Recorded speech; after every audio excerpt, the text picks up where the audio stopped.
Hello, मेरा नाम है अनमोल और मैं बातें नहीं करता हूँ झोल मोल। आज हम इस वीडियो में जानेंगे कि आखिरकार सिंघम अगेन ने कितने पैसे कमाए अपने फर्स्ट डे में, सेकंड डे में और थर्ड डे यानी कि संडे को कितना पैसा कमाएगी। और हम टोटल जानेंगे अपने वीकेंड में उसने कितने का व्यापार किया, कितने का बिजनेस किया और क्या ये भूल भुलैया थ्री से आगे रही है इन 3 दिनों में।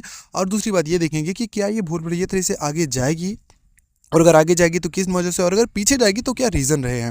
अब बात करते हैं इसके फर्स्ट डे के कलेक्शन के बारे में, किसने अपने पहले दिन कितना कमाया है। तो देखो, पहले दिन का इसका जो कलेक्शन था वो काफ़ी ज़्यादा एस्टिमेटेड था, और सच कहूँ तो लोग समझ भी रहे थे कि यही ज़्यादा कमाएगी। वो था 43.5 करोड़। और अगर वही बात करें बुल बुलैया थ्री की, तो इसने इससे कम कमाए हैं। अब अगर तुम्हें बुल बुलैया थ्री के कलेक्शन जाने हैं तो मैंने ऑलरेडी एक वीडियो बना रखी है। अब इसका पहले दिन का कलेक्शन था 43.5 करोड़ इंडिया से, इसका नेट कलेक्शन था। और सेकंड डे का कलेक्शन इसकी ऑक्यूपेंसी के बारे में हम भी आगे बात करने वाले हैं। लेकिन उससे पहले तुम वीडियो को लाइक और चैनल को सब्सक्राइब जरूर कर देना।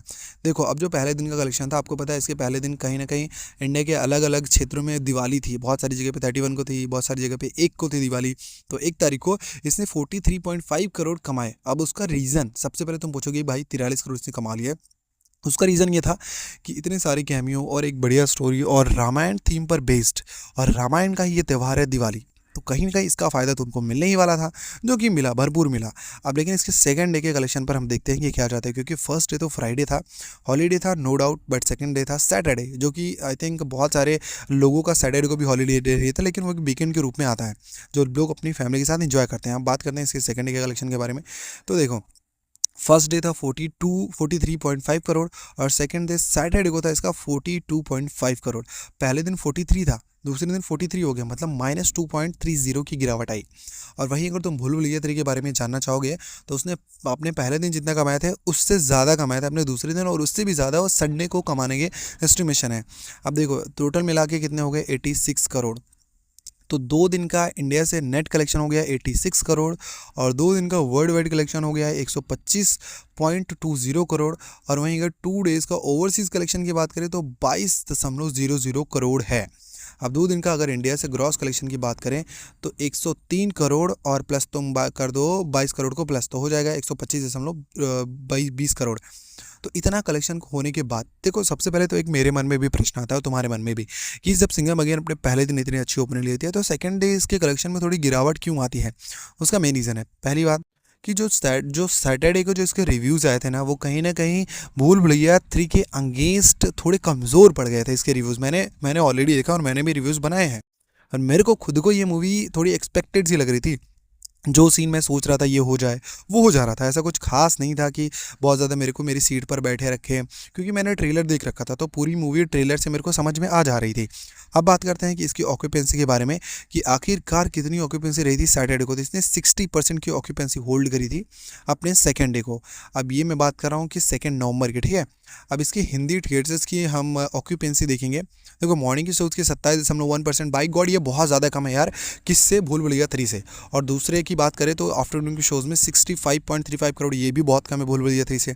और इवनिंग शोज़ में 74.47, कम है, कम है, कम है। मैं 5 बार बोल रहा हूँ, ये भूल भुलैया थ्री से कम है। तुम जाके उसके कलेक्शन की वीडियो देखो, तुम्हें बहुत ज़्यादा लगेगा वो।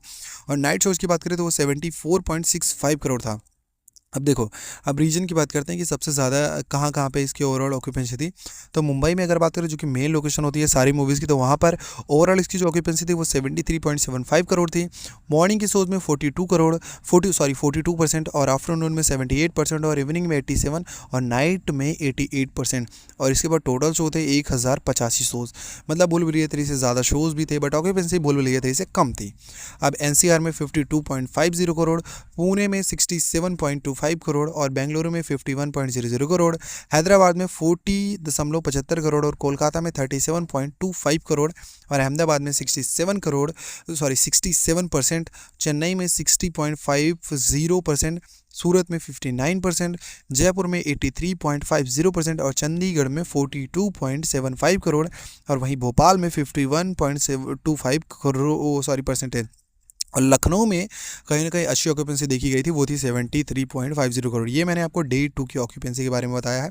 और आपको पता होगा कि जो इसके पिछले जो अजय देवगन की मेन मूवी है वो थी तानाजी, यानी कि जो टॉप उनकी मूवीज़ में एक आती वो कमाई थी कितनी, 277 में। टॉप मूवी की बात कर रहा हूँ अजय देवगन की, तो उसने 277.75 करोड़ कमाए थे। अब हम बात करेंगे इसके डे 3 के कलेक्शन के बारे में कि इतनी किसकी इसकी कितनी इसकी ऑक्यूपेंसी और कितना कमाने का इसका कहीं ना कहीं एक टारगेट है। देखो अब चलो बात कर लेते हैं कि आखिरकार इसने अपने 2 दिन में हमको पता है 86 करोड़ का इसने कलेक्शन किया, लेकिन थर्ड डे संडे को क्या इसके कलेक्शन में बढ़ोतरी आएगी या फिर ये फिर से नीचे गिरेगी। देखो एज ऑफ नाउ जब मैं ये वीडियो रिकॉर्ड कर रहा हूँ, जब मैं ये ऑडियो रिकॉर्ड कर रहा हूँ, तो अभी जब मैं इसको 6:35 पर शाम को रिकॉर्ड कर रहा हूँ और ये 3 नवंबर को, तब तक इसने 23.49 करोड़ इंडिया से इसका नेट कलेक्शन हो गया है, जो कि मुझे लगता है ओवरऑल ये फिर से गिरने वाला है।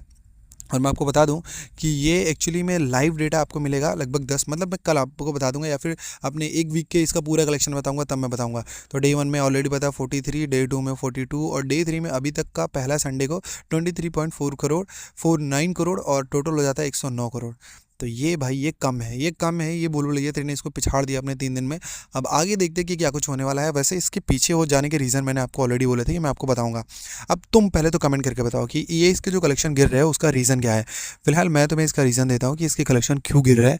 उसका एक सबसे बड़ा और सबसे जो घातक रीज़न है वो है कि भूल भुलैया 3 के साथ क्लैश और इनका 4.5 मिनट का ट्रेलर, ये बहुत बुरी बात हुई है इनके ट्रेलर के साथ।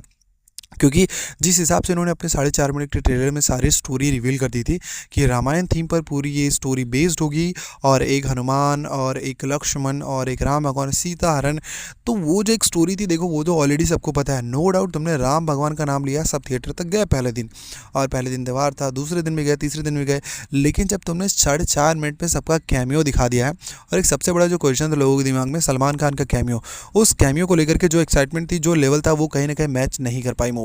मैं भी इस बारे में बोलता हूँ। और दूसरी बात, हर एक हीरो की एंट्री पर मुझे मज़ा आना चाहिए था लेकिन नहीं आया, क्योंकि मैंने वो मज़ा ट्रेलर में ले लिया यूट्यूब पर, जो कि बिल्कुल फ्री ऑफ कॉस्ट था। तो कलेक्शन में तो गिरावट आएगी। अब तुम अक्षय कुमार की एंट्री देख लो, तुमने जैसा देखा है यूट्यूब पर ट्रेलर में वैसे ही कुछ एंट्री तुम्हें यहाँ पर देखने को मिलेगी, तो तुम इतने ज़्यादा एक्साइटेड फील ही नहीं कर पाओगे। अब ये कुछ बड़ी रीजन्स रहे हैं इसके कलेक्शन के गिरने की वजह से। वैसे तुम्हें क्या लगता है, क्या इस पूरे वीकेंड या फिर इस पूरे कलेक्शन की इस ताबड़तोड़ जो जंग चल रही है उसमें भूल भुलैया 3 सबको पीछे कर देगी, या फिर सिंघम अगेन एक बार फिर से दहाड़ेगा ये शेर और कलेक्शन को अपने चरम पर लेकर के जाएगा। वैसे मुझे तो बिल्कुल उम्मीद नहीं है कि ऐसा कुछ होगा, क्योंकि मुझे लग रहा है कि ये अब गिरता ही जाएगा और लोग इसको पसंद भी नहीं करेंगे। और वहीं अगर इसके विपरीत हम बात करें कि आखिर भूल भुलैया 3 इतना अच्छा परफॉर्म क्यों कर रही है, तो उसके देखो बहुत सारे रीजंस हैं, यानी कि 4-5 रीजंस हैं। पहला तो ये कि उनका टीज़र ट्रेलर उन्होंने स्टोरी छुपाई, बहुत ज़्यादा रिवील नहीं किया, जिससे ऑडियंस थिएटर में जाके अच्छा फील कर रही है कि हाँ भाई कुछ स्टोरी थी जो मेरे को लास्ट तक बांधे रखी थी। और उनके गाने काफ़ी अच्छे हैं, ये बात तो तुम्हें माननी पड़ेगी कि सिंघम अगेन के कंपेरिजन में उनके जो एक सुपर डुपर हिट गाना है, एक तो हरे राम हरे कृष्णा, दूसरा आमी जी तोमर, बहुत कमाल का है। अब ये तुम्हारे ऊपर छोड़ता हूँ, तुम कमेंट करो कि क्या तुम्हें कौन सी मूवी लगती है ज़्यादा कमाएगी। और हाँ, अगर तुम्हें मेरी वीडियो पसंद आई हो तो वीडियो को लाइक ज़रूर कर देना और चैनल को सब्सक्राइब ज़रूर कर देना। और हाँ, अगर तुम्हें कोई भी शिकायत या फिर तुम्हें कोई भी सुझाव देना है तो मेरा कमेंट